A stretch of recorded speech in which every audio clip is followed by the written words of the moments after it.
Indian ടീമിൻ്റെ ഏറ്റവും വലിയ പ്രശ്നം എന്ന് പറയുന്നത് ഗോൾ സ്കോർ ചെയ്യാൻ ഒരു പ്രോപ്പർ സ്ട്രൈക്കർ ഇല്ല എന്നുള്ളതാണ്. അതിന് കാരണമായിട്ട് അല്ലെങ്കിൽ കുറ്റം പറയുന്നത് ഇന്ത്യൻ സൂപ്പർ ലീഗിനെയാണ്. കാരണം ഇന്ത്യൻ സൂപ്പർ ലീഗ് മൊത്തം വിദേശ സ്ട്രൈക്കർമാരാണ്. നമ്മൾ ഇന്ത്യൻ സ്ട്രൈക്കർമാർക്ക് അവസരങ്ങൾ കൊടുക്കുന്നില്ല. എന്തായാലും ഇന്ത്യൻ സൂപ്പർ ലീഗിലേക്ക് ഒരു സ്റ്റാറ്റ് വെച്ച് നോക്കുമ്പോൾ ഇന്ത്യൻ പ്ലേയേഴ്സിന്, അത് പ്രത്യേകിച്ചും ഇന്ത്യൻ സ്ട്രൈക്കർ അല്ലെങ്കിൽ ഇന്ത്യൻ ഗോൾ സ്കോറിംഗ് പ്ലേയേഴ്സിൻ്റെ ക്വാളിറ്റി കൂടിയിട്ടുണ്ടെന്നാണ്. അതായത് 2017-18 സീസണിൽ 75 ഗോളുകളായിരുന്നു ഇന്ത്യൻ താരങ്ങൾ സ്കോർ ചെയ്തത്. പക്ഷേ അത് 2018-19 വരുമ്പോൾ 88 ഗോളുകളാകുന്നുണ്ട്.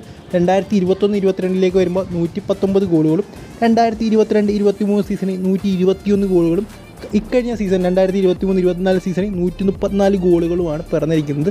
സോ ഇന്ത്യൻ താരങ്ങൾ ഗോളടിക്കുന്ന ആ ഒരു സ്റ്റാറ്റിൽ ഇമ്പ്രൂവ്മെൻ്റാണ് ഓരോ സീസൺ കൂടുന്തോറും ഉണ്ടായിക്കൊണ്ടിരിക്കുന്നത്.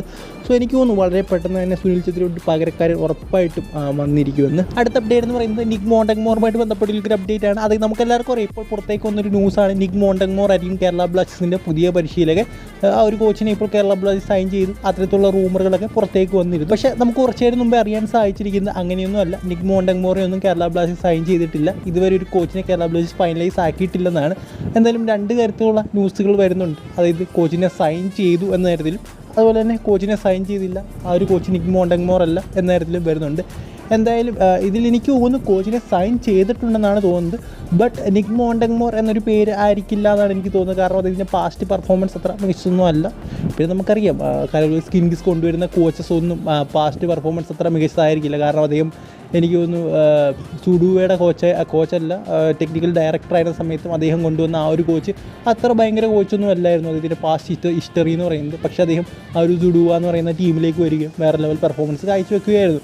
അതുപോലെ തന്നെ കേരള ബ്ലാസ്റ്റേഴ്സിൻ്റെ കാര്യം, ഇവാൻ മിക്കോമോവിച്ചിൻ്റെ ഒരു പഴയകാല സ്റ്റാർട്ട് പോയി കഴിഞ്ഞാൽ അത്ര മികച്ചൊന്നും അല്ലായിരുന്നു. ബട്ട് ബ്ലാസ്റ്റേഴ്സിൽ വന്നതിന് ശേഷം അദ്ദേഹത്തിൻ്റെ ഭാഗത്ത് നിന്ന് വേറെ ലെവലിൽ പെർഫോമൻസാണ് കാണാൻ സാധിച്ചത്. സോ ഇതും അതുപോലെ തന്നെ ആയിരിക്കുമെന്നാണ് എനിക്ക് തോന്നുന്നത്. എന്തായാലും മോണ്ടഗ്മോറിൻ്റെ സ്റ്റാർട്ടും അത്ര മികച്ചതല്ല.